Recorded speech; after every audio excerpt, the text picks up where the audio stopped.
मंजिलें भी जिद्दी हैं, रास्ते भी जिद्दी हैं। मंजिलें भी जिद्दी हैं, रास्ते भी जिद्दी हैं, देखते हैं कल क्या होगा। मेरे हौसले भी जिद्दी हैं। जिद्दी बनकर हमें और अपने हौसले को जिंदा रखना है। हमें कुछ भी छोड़ना नहीं है। समय के साथ हमें वाकई में चलना है। इस परिप्रेक्ष्य में हमें लगातार अपने वर्क को अंजाम देना है। ज़िंदगी क्या सिर्फ छोड़ने के लिए है साहब? मैंने आपको छोड़ दिया, आपने मुझको छोड़ दिया, उसने उनको छोड़ दिया, किसी ने सब कुछ छोड़ दिया। लेकिन आप मत छोड़ना, क्योंकि वक्त ये दोबारा नहीं मिलेगा। आप कुछ छोड़िएगा नहीं, क्योंकि ये वक्त आपको फिर से दोबारा नहीं मिलेगा। लगातार वक्त के साथ चलकर अपनी मंजिल को प्राप्त करने के लिए लगातार सदैव आप प्रयासरत रहें। यही आपके लिए अच्छा होगा और आपके कर्तव्य निर्वहन के लिए भी यही कार्य अच्छा होगा। तो आज हम जिस महत्वपूर्ण क्लास में आपका स्वागत कर रहे हैं, जो महत्वपूर्ण कंटेंट आपके सामने हम लाए हुए हैं, बहुत ही रोचक होने वाला है।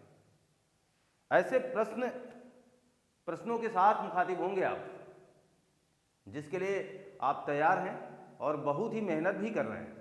जहाँ मैंने प्रत्यय पार्ट 1 की ये सीरीज आपके सामने दौड़ाना चाहा है, जहाँ हमने आपके सामने प्रत्यय 1 का ये महत्वपूर्ण टॉपिक आपके सामने लिखा है, प्रत्यय पार्ट 1। ऐसा क्यों पार्ट 1? अभी से क्यों पार्ट 1? इसलिए क्योंकि मुझे पता ही ये ट्रेलर होगा, पूरी पिक्चर दिखाएंगे।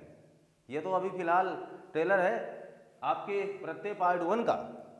यहाँ अभी आप ये जान पाएंगे कि प्रत्यय में कौन कौन से प्रश्न हमसे पूछे जाते हैं, किस प्रकार के प्रश्न पूछे जाते हैं। तो मनोवेग से, शिद्दत से और एकाग्रचित होकर के सारी आने वाली जो भी लाइनअप है आगे का पूरा क्रियाकलाप बहुत ही मनोवेग से देखने का प्रयास करें। प्रत्यय किसे कहते हैं, शुरुआत यहीं से करता हूँ। ध्यान से सुन रहे हैं और अपनी नोटबुक लेकर के बैठे हैं तो दिल थाम लीजिए, कुर्सी की पेटी बांध लीजिए, मज़ा आने वाला है। ऐसे प्रश्न ही आपके सामने आने वाले हैं जो आप बार बार गलत करते हैं, जिन्हें आप चिन्हित करके रखे हैं और जिन्हें आप रट रहे होते हैं। मैं रटने जैसी प्रक्रिया को आपके दिमाग से, आपके क्रियाकलाप से मिटा देने आया हूँ। मैंने आपसे कहा है रटना कुछ नहीं है। प्रत्यय किसे कहते हैं? प्रत्यय वह शब्दांश है, प्रत्यय उपसर्ग की तरह यह भी शब्दांश है। प्रत्यय वह शब्दांश है जो किसी शब्द के अंत में लगकर उसके अर्थ में परिवर्तन ला देते हैं या उसके महत्व को घटा या बढ़ा देते हैं। सीधी सी बात है। तो हम लोग शुरुआत करते हैं यहीं से कि प्रत्यय किसे कहते हैं।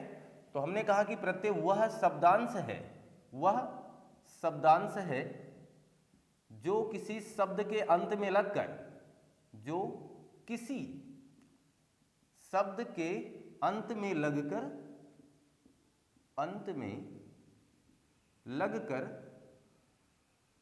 उसके अर्थ में परिवर्तन ला देते हैं। उसके अर्थ में परिवर्तन ला देते हैं, ये चीज ध्यान देना। उसके अर्थ में परिवर्तन ला देते हैं। क्लियर है बात? ये परिवर्तन का मतलब महत्व, मान के चलें महत्व उसका घट या बढ़ सकता है। महत्व घट या बढ़ जाएगा, ये बात हमने आपसे कह दिया पहले भी, कुछ लाइन अप चीजें लिख दिया है। प्रत्यय कहाँ से आया है और प्रत्यय क्यों पढ़ा जाता है, तो हमने आपको शायद इसके पहले भी जिक्र कर दिया है। पिछले एपिसोडों में अगर आपने क्रमबद्ध तरीका अपनाया हुआ है तो शब्द रचना की 4 इकाई हमने बताया होगा आपसे, शब्द रचना की इकाइयाँ, और उन इकाइयों में 4 भाग थे। पहला था उपसर्ग, दूसरा हमने लिखा प्रत्यय, तीसरा हमने लिखा संधि और चौथा हमने लिखा है समास। और हम लोग यही क्रमबद्ध तरीका अपनाए हुए उपसर्ग हम पूरी तरीके से पढ़ चुके हैं। हम लोग प्रत्यय पर पहुंच चुके हैं। इसके ठीक बाद हम लोग संधि की स्पेशल क्लासें लेंगे। तो जो हम क्रमबद्ध तरीका आपको दे रहे हैं, अगर आप क्रमबद्ध तरीके से अपने अवलोकन को, अपने ज्ञान को बढ़ाए जा रहे हैं तो बेहतर होगा आपके लिए। तो शब्दांश ऐसे शब्दांश हैं जो किसी शब्द के अंत में लगकर उसके अर्थ में परिवर्तन ला देते हैं या उसके महत्व को घटाया बढ़ा देते हैं, ये प्रत्यय कहलाते हैं। लगेंगे कहाँ भाई? अंत में लगेंगे। चलो ठीक है। अब देखना जरा मजा तब आएगा जब हम इसके पहलू को टच करेंगे। ये दो प्रकार का होता है, एक होता है कृत प्रत्यय, बड़ी समस्या है ना आपके लिए, ये बहुत टफ लगता होगा आपको, अरे भगवान ये कैसे निकालेंगे, अक्सर गलत हो जाता है। तद्धित प्रत्यय, रटी रटाई चीजें भी अक्सर मिस हो जाया करती हैं आपसे, लेकिन अब ऐसा नहीं होने देंगे हम, विश्वास करें अब नहीं होगा। कृत प्रत्यय, तद्धित प्रत्यय या तद्धित कहिए इसे, दोनों में अंतर क्या है? दोनों का एक बहुत माइनर सा अंतर है। जब मैं कोई शब्द लिखूंगा ना, उस शब्द को बहुत ही ध्यान से समझें। आप अगर हमारे साथ ये कभी मिस ना करें कि टाइमिंग ज़्यादा है, मैं इसको सहजता से इसलिए ले जाता हूँ, चाहूँ तो ये 10 मिनट में जाएगा, सहजता से इसलिए क्योंकि ये मान के चल रहा हूँ कि पहली बार हमसे मुखातिब हैं आप, तो आप इसे सहजता से लें। दूसरी बार इसकी रनवे क्लास आपको मिलेगी इस यूट्यूब चैनल से, फिर तो मजा आएगा आपको ऐसे ही देखने में, चीजें आपको याद हो जाएंगी। यहां देखना, कृत प्रत्यय मैं इसके साथ एक शब्द लिखूंगा, धातु के साथ लगते हैं, यानी धातु के साथ लगे प्रत्यय कृत प्रत्यय कहलाएंगे। जबकि संज्ञा, सर्वनाम या फिर विशेषण के साथ, संज्ञा, सर्वनाम या विशेषण के साथ लगे प्रत्यय तद्धित प्रत्यय कहलाएंगे। अभी तो ये तो परिभाषा होगी, अभी तो हम कुछ समझ पाए ही नहीं, क्योंकि ये परिभाषा तो हमें किताबों में भी मिल गई, ये परिभाषा तो हमने कई बार पढ़ा। सर यहाँ से तो कुछ मिल नहीं रहा हमें, बिल्कुल यहाँ से आपकी, अभी मैं आपको कुछ दे ही नहीं पाया हूँ। मैंने केवल अभी इसकी परिभाषा रखी है, मैंने इसके केवल अभी 2 प्रकार आपको बताए हैं, दोनों प्रकारों का अलग अलग आपको वो समीकरण दे दिया, इनकी परिभाषा दे दी है, बस इतना समझें। लेकिन अब समझें, समझना क्या है, अब यहीं से सब कुछ तो है आपके आगे। प्रश्न अब शुरुआत करूंगा और आप खुद समझदार हैं, बाकी काम आप करेंगे। अब बात ये फंस गई है कि सर मैं तो संज्ञा सर्वनाम जान रहा था, लेकिन ये धातु क्या है?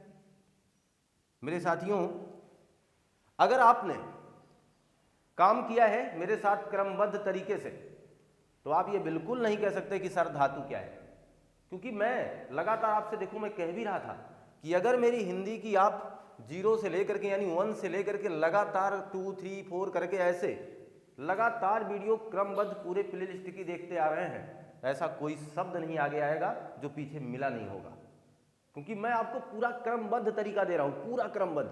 धातु हम पढ़ा चुके हैं, अब धातु आ रहा है, लेकिन अब यहां हम इसलिए बता रहे हैं क्योंकि हो सकता है कोई हमें पहली बार हमसे मिल रहा हो, इस चैनल पहली बार हो, तो ध्यान दें, धातु का मतलब होता है मूल रूप। किसका? क्रिया का। क्रिया का मूल रूप ही धातु कहलाता है। धातु का मतलब मूल रूप, क्रिया का मूल रूप धातु कहलाता है। दूसरे शब्दों में समझें, धातु से क्रिया बनाई जाती है। धातु से क्या बनाई जाती है? क्रिया। धातु से क्रिया बनाई जाती है, ये वही धातु है जो आपको आपके बचपन की याद दिलाती है। ध्यान देना, धातु से क्रिया बनाई जाती है, ये वही धातु है जो आपको आपके बचपन की याद दिलाती है। ऐसा कर लेने से आपको भी ये याद रह जाएगी। जैसे जरा बताना, जब हम काफ़ी छोटे थे, यानी जब हम 6 वर्ष के रहे होंगे, तो हमारे हाथ में एक बुक पकड़ाई गई, बड़े बड़े अक्षरों में लिखा गया था, पढ़ लिख उठ चल बैठ खा पी नहा धो सो। याद आया?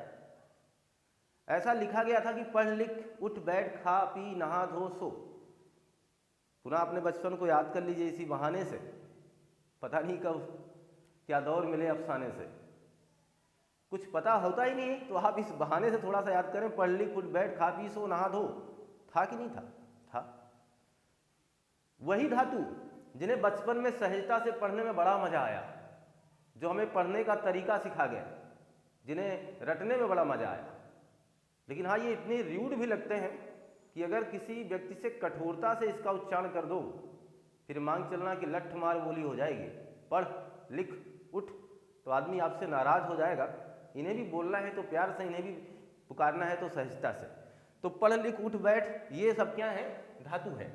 देखना जरा, पढ़ लिख उठ बैठ खा पी सो, ये सब क्या है? धातु है।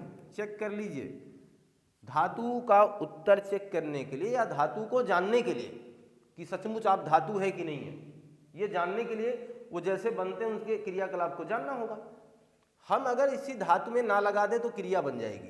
क्या बन जाएगी? पढ़ना। कान इधर से पकड़ा है आपका, अब मैं इधर से पकड़ूंगा। इधर से इसलिए पकड़ रहा हूं कि अब जरा उल्टा बताना चाह रहा हूं। मैंने कहा कि धातु में ना लगा दोगे तो क्रिया बन जाएगी। अब मैं कह रहा हूं कि क्रिया से ना हटा दीजिएगा तो क्या आ जाएगी? धातु आ जाएगी। हुआ आसान कि नहीं आसान? आसान ये होगा कि हमें धातु भी पहचानना आ गया और हमें धातु से क्रिया बनाना भी आ गया। एक तीर से दो निशाने लग गए। तो पढ़ना यानी इसमें जो ना लगाया है आपने, जो भी यूज किया आपने, तो इससे आपने एक क्रिया बना ली है। और जब आपने इससे ना हटाने का प्रयास किया तो आपको तुरंत धातु मिल जाएगा।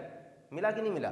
तो इस तरीके से अब आप समझदार हैं, बना सकते हैं। सबका लिखना, उठना, बैठना, खाना, पीना, सोना, सबका बन जाएगा कि नहीं बन जाएगा? बन जाएगा।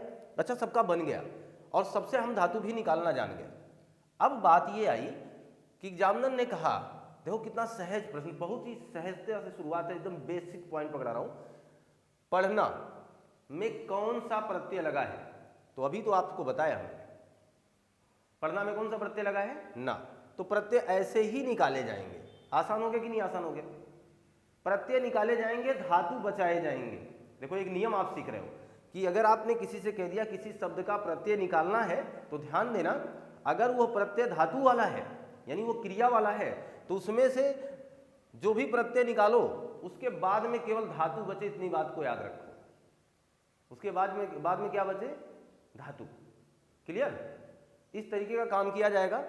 तो देखना, पढ़ना में हमने ना निकाल दिया तो बचा पढ़, लिखना से हमने ना निकाला तो बचा लिख, उठना से ना निकाला तो उठ, और बैठना से ना निकाला है तो बैठ, और खाना से ना निकाला है तो खा, और पीना से ना निकाला है तो पी, और सोना से ना निकाला है तो सो। सारी धातुएं बाहर आ रही हैं और सारे प्रत्यय आप बखूबी जान पा रहे हैं, सब में ना प्रत्यय लगा हुआ है। तो मैं कहना चाहूँगा कि क्रिया धातु वह है जिससे क्रिया बनाई जाती है। धातु वह है जो क्रिया का मूल रूप होता है, जहाँ से क्रिया का जन्म होता है, जिसमें ना प्रत्यय लगाने से सामान्य क्रिया हमारे सामने चली आती है। क्लियर है बात? इतनी बातें आपको स्पष्ट हो गई हैं। अब हमारे प्रश्न आपके साथ स्क्रीन पर साझा किए जाएंगे। अब महत्वपूर्ण प्रश्नों की शुरुआत मैं कर रहा हूँ। ये मात्र अभी इसका ट्रेलर है, पूरी फिल्म इसकी आएगी, इसके महत्वपूर्ण नियमों पर चर्चा होगी, परंतु अभी फिलहाल आप जुड़े रहें, बहुत ही बेहतरीन ढंग से इसमें प्रयास किया जा रहा है। आगे देखिएगा, मेरा कुछ स्टार प्रश्न है जिनसे मैं चीज़ों को लगातार जोड़ूंगा और आप भी इसको जुड़ करके देखिएगा। एक शब्द आया एग्जाम में, लुटेरा, SSC CGL। मैं जो प्रश्नों की बात कर रहा हूं सब स्टार प्रश्न होंगे, इसलिए पहले तो प्रश्नों को ध्यान से समझें और ये मान के चलें कि ये कहीं ना कहीं आए हैं और ये आएंगे, ये भी मान के चलें। लुटेरा, एग्जामिनर ने कहा कि लुटेरा में प्रत्यय क्या है। तो हमारे स्टूडेंट्स या हम लोग स्टूडेंट्स लाइफ में हमेशा कुछ अलग अलग की चीज़ें किया करते हैं। प्रत्यय निकालने के लिए फट से लुटेरा हो एरा, है ना, सपेरा हो एरा, है ना। तो हम ये चीज़ अपने मन मस्तिष्क में सजाते हैं और कुछ व्यवहारिक जीवन अपना लेते हैं, सही भी हो जाते हैं, लेकिन हमें नियम नहीं पता होता। तो चलो ठीक है, लुटेरा में एरा प्रत्यय है, एग्जामिनर यही रुकेगा नहीं। अब देखना, आपने कह दिया सर लुटेरा में एरा प्रत्यय है, मैं आपसे कहूंगा कि कैसे पता, तब आप ये बताओगे कि सर लुटेरा में एरा प्रत्यय, मैं कह दूंगा इसका मूल शब्द बताइए। दो प्रश्न आपसे एग्जामिनर करेगा, इसीलिए मैंने अभी कहा ये जो प्रत्यय पार्ट 1 है ये केवल ट्रेलर है और इसमें आप ये जान पाएंगे कि एग्जामिनर हमसे किस किस प्रकार का प्रश्न करता है। आप इस पार्ट 1 में ये देख पाएंगे कि हमें वाकई में शुरुआत कहाँ से करनी होती है, हम प्रत्यय आज तक क्यों नहीं समझ पाए, हमें ये टफ क्यों लगा। अच्छा एक बात बताना, अक्सर आप हिंदी पढ़ते हैं, मैं ये नहीं कहता कि सबके लिए ऐसा है, आप हमेशा उपसर्ग और प्रत्यय से डरते हैं, लेकिन मेरे हिसाब से जो अभी उपसर्ग आपको हमने दिया है 3 एपिसोडों में, वो आपका बहुत कुछ क्लियर कर रहे होंगे और लगभग क्लियर हो चुका होगा। और मेरा प्रयास था कि मैं आपको याद भी करा दूं और मुझे लगता हो सकता आप उसे बढ़िया से यानी अच्छे ढंग से ग्रहण भी कर पाए हों। अगर ऐसा कर पाए तो बेहतर है। देखें जरा, मैंने कहा एरा प्रत्यय, जो हमने बोला अभी एरा प्रत्यय ये चीज जब आप इसमें से निकालोगे तो मूल शब्द बचेगा। मूल शब्द अब बताना क्या बचेगा, लुट बचेगा कि लूट बचेगा। और एग्जामिनर दोनों भी वैकल्पिक व्यवस्था ऐसे तैयार करके देगा, लुट प्लस एरा और लूट प्लस एरा। मजेदार बात, जो अभी बहुत ही तेजी से प्रत्यय निकाल रहे थे, अब वो वैकल्पिक व्यवस्था देखकर चकरा रहे हैं। वो ये सोच रहे हैं यार एरा तो निकालेंगे हम, एरा निकालेंगे तो ये मात्रा हट गई, रा हट गई, तो लूट बचा, बचा कि नहीं बचा। तो इस हिसाब से 50% जानकार बच्चे पहले विकल्प को टिक कराए, कुछ और समझदार बच्चे जो बिल्कुल नियमबद्ध तरीके से गए नहीं थे वो इसको सही कराए। जिनको नियम बिल्कुल नहीं पता था उन्हें कहा नहीं यार, होगा तो लूटे होगा, लूट तो होगा नहीं, या कोई कहेगा लूट होगा, लूट तो होगा नहीं, इसी परिकल्पना में जिएंगे।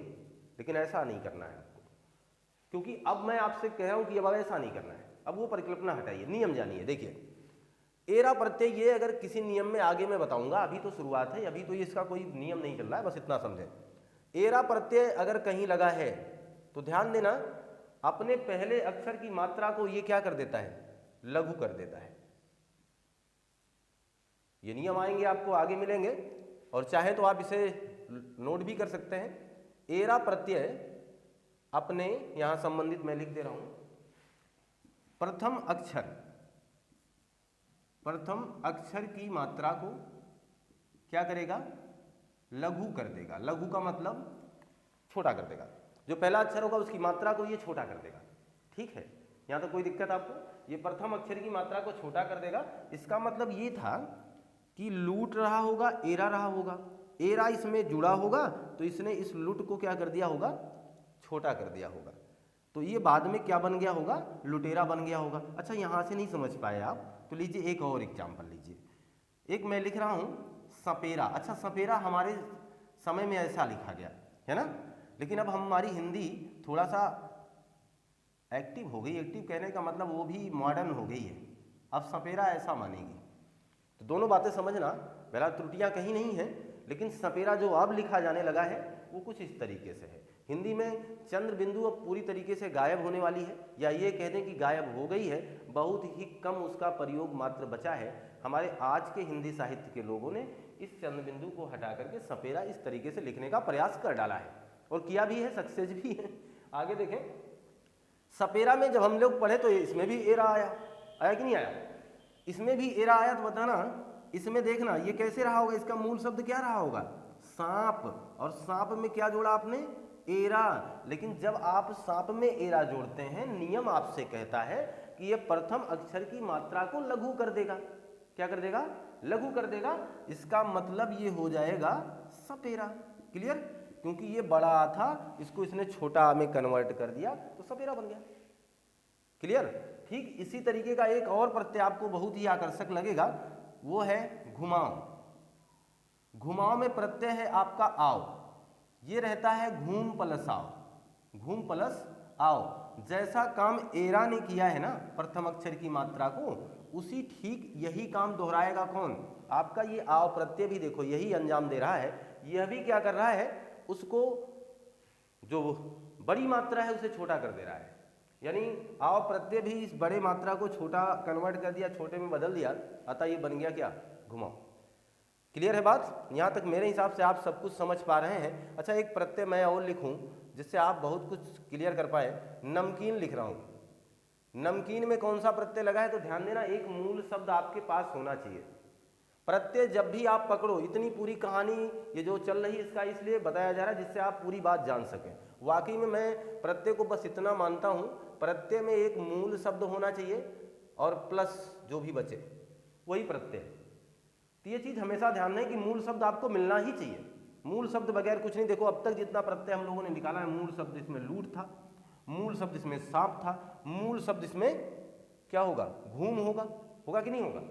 इस तरीके से नमकीन में मूल शब्द क्या होगा, नमक, बचा क्या, ईन, बजा दीजिए हाँ आप, बीन हो गया ना, नमक में ईन प्रत्यय हो जाएगा। अच्छा एक बात बताना, जब हम लोगों ने साहुलियत से इस क्लास की शुरुआत की, हम लोगों ने अभी देखा है कृत प्रत्यय, तद्धित प्रत्यय, जिसके उदाहरण हमने प्रस्तुत नहीं किए। लेकिन अब मेरे हिसाब से आप जान सकते हैं, चेक कर सकते हैं कि कौन दिए गए संबंधित उदाहरणों में कौन कृत प्रत्यय में जाएगा और कौन तद्धित प्रत्यय में जाएगा। चलो प्रत्यय निकालना तो थोड़ा बहुत हम जान रहे हैं, आगे जैसे जैसे निरंतर अभ्यास करेंगे बहुत कुछ सीख जाएंगे। यहाँ जरा ध्यान दें, हम इसमें मूल शब्द को देखेंगे।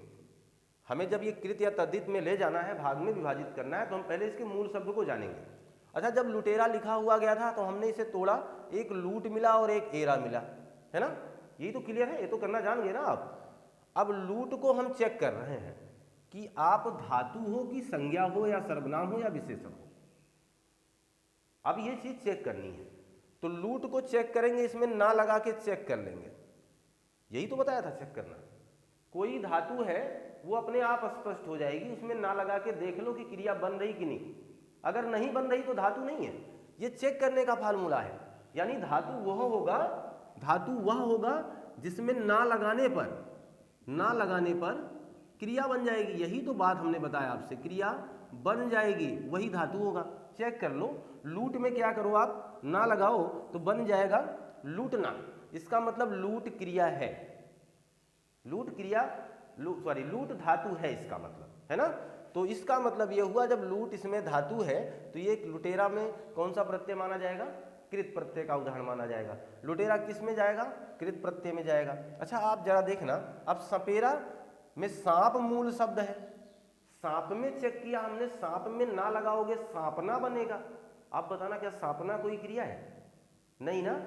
इसका मतलब इसमें ना लगाने पर यह क्रिया नहीं बना पा रहा है। इससे स्पष्ट होता है कि आप धातु नहीं है। होगी बात ना क्लियर? इससे स्पष्ट होता है कि आप धातु नहीं है, अतः अब हम आपको कतई ये नहीं मानेंगे। इसलिए हम अब सपेरा को कहाँ रखेंगे, तदित प्रत्यय में रखेंगे। ठीक है। अच्छा, घुमाव लिखा हुआ है, घूम का मूल शब्द क्या है, घूम है। घुमाव में मूल शब्द क्या है, घूम है। हमने इसमें ना लगाया, बन गया घूमना। ओ हो, तो हम जान गए तो क्रिया है। तो घूमना में ना लगाने पर हमें क्रिया बनाने आ गई, तो इसका मतलब हम ये जान गए कि आप भैया धातु रूप हैं, और जब आप धातु रूप हैं तो आपको कृत प्रत्यय में रख देंगे। नमकीन में ऐसा करके देखा तो नमकीन में नमक आया मूल शब्द, और नमक में जब हमने ना लगाने का प्रयास किया तो क्रिया नहीं बनी, नमक ना। ऐसी तो कोई क्रिया होती नहीं है। इसका मतलब आप धातु नहीं है, और जब आप धातु नहीं है तो आप तद्धित प्रत्यय के उदाहरण। कितना आसान है ना। बस धातु चेक करो, बस एक चेक कर लिया, दूसरा आसान हो जाएगा। कोई दिक्कत आपको मेरे हिसाब से नहीं होनी चाहिए, और बड़े आराम से आप जान पा रहे हैं। तो लुटेरा किस प्रत्यय में आएगा, कृत में आएगा। मैं आप चाहो तो आप यहाँ लिख भी सकते हैं। देखना, अभी हमने कहा कि लुटेरा किस प्रत्यय में आएगा, कृत में। लुटेरा के बाद और क्या आया इसमें, घुमाव। घुमाव में देखना क्रिया बन जाएगी, घुमाव भी कृत प्रत्यय का होगा। लेकिन सपेरा जो अभी आपने लिखा ये तद्धित का है, ये तद्धित का है। और नमकीन जो हम लोगों ने लिखा हुआ है, ये नमकीन किस प्रत्यय का उदाहरण है, ये भी तद्धित का है। क्लियर है बात? आप इसका स्क्रीनशॉट ले लीजिए। तो मान के चलिए कि आपने स्क्रीनशॉट ले लिया है और आप पूरे मनोवेग से, और मेरे हिसाब से अच्छा कर हम पा रहे हैं, और आपको ये कंटेंट अच्छा लग रहा होगा। आज आप प्रत्यय से पूरी तरीके से परिचित हो रहे हैं, और मैं अभी प्रत्यय के मान के चलना, ये केवल आपको परिचय दे रहा हूँ। प्रत्यय पार्ट 1 में आपको केवल प्रत्यय का परिचय दे रहा हूँ। कृत प्रत्यय तद्धित प्रत्यय के जहाँ हम लोग पहचान बना पा रहे हैं, जहाँ हम ये जान पा रहे हैं कि हाँ कैसे पहचानेंगे। चलिए एक दो प्रयास थोड़ा सा हमारे साथ और कर लें आप। कृत प्रत्यय और तद्धित प्रत्यय में अब आप ध्यान देना है कि कहाँ आप किसे रखोगे। बस इस क्लास का मोटो यही था, उद्देश्य यही था। ध्यान दें, अगर मैं लिखता हूँ नमनीय, एक लिखा हमने नमनीय, एक लिखा हमने पठनीय, और एक हम लिख दे रहे हैं अब राष्ट्रीय, और एक लिख दे रहा हूं प्रांतीय। ठीक, जैसे एक बार हमने लिख दिया लड़ाई। ठीक, इस तरीके के आगे मान लो, चलो कोई भी है। चेक करना है कि कौन कृत प्रत्यय का होगा, कौन तद्धित प्रत्यय का होगा। अगर ऐसी बात करनी है तो क्या करोगे आप, मेरे हिसाब से आप क्या करोगे, आप चेक करोगे ना, प्रांत में कौन सा प्रत्यय है, ई है। नमनीय में कौन सा प्रत्यय है, यहां फंसोगे। बहरहाल अभी मैं इस नियम पर चर्चा नहीं करूंगा, बाद में चर्चा होगी। इस यहाँ अनीय प्रत्यय है, यहाँ भी अनीय प्रत्यय है, और राष्ट्रीय में ईय प्रत्यय है। चलो यहाँ तक क्लियर होगी। इसका मतलब जब ईय निकालोगे तो यहाँ बचेगा प्रांत, जब नमनीय में से अनीय हटाओगे तो यहाँ बचेगा नम, यहाँ बचेगा पठ, यहाँ बचेगा राष्ट्र। बचा ना? सबका मूल शब्द हमारे सामने है। मूल शब्द हमें क्यों लाना पड़ा, क्योंकि हमने अभी आपसे कहा कि बगैर मूल शब्द लाए आप कभी ये नहीं बता पाओगे कि कौन कृत प्रत्यय का उदाहरण है, कौन तद्धित प्रत्यय का उदाहरण है। तो कृत और तद्धित बताने के लिए आप एक काम हमेशा करना कि पहले उसके मूल शब्द को लाने का प्रयास करना। तो यहाँ का जो मूल शब्द है प्रांत, अब चेक करो कि क्या प्रांत में ना लगाने से क्रिया बनेगी? बिल्कुल नहीं बनेगी। इसका मतलब यह हुआ कि आप धातु नहीं है, आप धातु नहीं है। ठीक, नमनीय से यानी जो नम लिखा है, क्या नम से ना लगाने पे क्रिया बनेगी? तो पहला जवाब हमारे सामने बैठे हुए हर स्टूडेंट्स का आएगा नहीं सर। लेकिन आप भूल रहे हैं, ये स्टार प्रश्न है, आप भूल रहे हैं, ये स्टार बातें हैं। नम भी क्रिया रूप है। कैसे? नमस्ते, नमस्कार, पुराना क्रिया, पुराना काम, इसका मतलब इसे धातु माना जाएगा, ध्यान देना। और पठ से तो बन ही जाएगा। क्या? जैसे पठनीय है तो पठ है ना, पठ से पढ़ना होता है, होता कि नहीं होता है? तो इससे तो बनेगा ही, ये भी क्रिया का ही धातु रूप है। इसका मतलब यहाँ दोनों नमनीय और पठनीय दोनों धातु रूप हैं। इस वजह से हम इनको कौन सा प्रत्यय कह देंगे? कृत प्रत्यय कह लेंगे। और आप देखना जरा, राष्ट्रीय में राष्ट्र निकला है, राष्ट्र से ना नहीं लगा पाओगे, क्रिया नहीं बनेगी। या इसका मतलब राष्ट्रीय यानी राष्ट्रीय और प्रांतीय ये दोनों मामले किस में चले आएंगे? तद्धित में चले आएंगे। क्लियर? तो मैं मान के चलूं कि आपको समझ में आ चुका है कि हम कृत प्रत्यय और तद्धित प्रत्यय कैसे छांटेंगे। हम ये मान के चले कि आपको ये पता चला कि हम प्रत्यय किसे कहते हैं। प्रत्यय अंत में लगे होते हैं, शब्दांश होते हैं, स्वतंत्र रूप से इनका भी उपसर्ग की तरह कोई अर्थ नहीं होता, इस बात को ध्यान देना। ये भी शब्द के अंत में लग करके उसके अर्थ में परिवर्तन ला देते हैं, उसके महत्व को घटाया बढ़ा देते हैं, इस बात को ध्यान रखना। क्लियर है? प्रत्यय दो प्रकार के होते हैं, कृत प्रत्यय, तद्धित प्रत्यय। कृत प्रत्यय वह होता है जो धातु में लगा होता है। धातु किसे कहते हैं? आपको पता चला कि धातु वह होता है जो क्रिया के निर्माण में सहायक है। सारी बातें आपके सामने मैंने स्पष्ट कर दी, एक एक करके लिखने का प्रयास किया और बताने का भी प्रयास किया। मुझे लगता है ये कंटेंट आपको अच्छा लगा। कंटेंट छोटा भले रहा, लेकिन ये एपिसोड का ट्रेलर था, ये इसकी शुरुआत थी, ये इसकी झांकी थी। पूरी पिक्चर अभी बाकी है। बने रहिएगा हमारे साथ, जुड़े रहिए हमारे साथ। लाइक, सब्सक्राइब, कमेंट करना ना भूलिए। मिलते हैं हम आपसे नए कंटेंट में। आपका दिन शुभ हो। आपको बहुत बहुत धन्यवाद।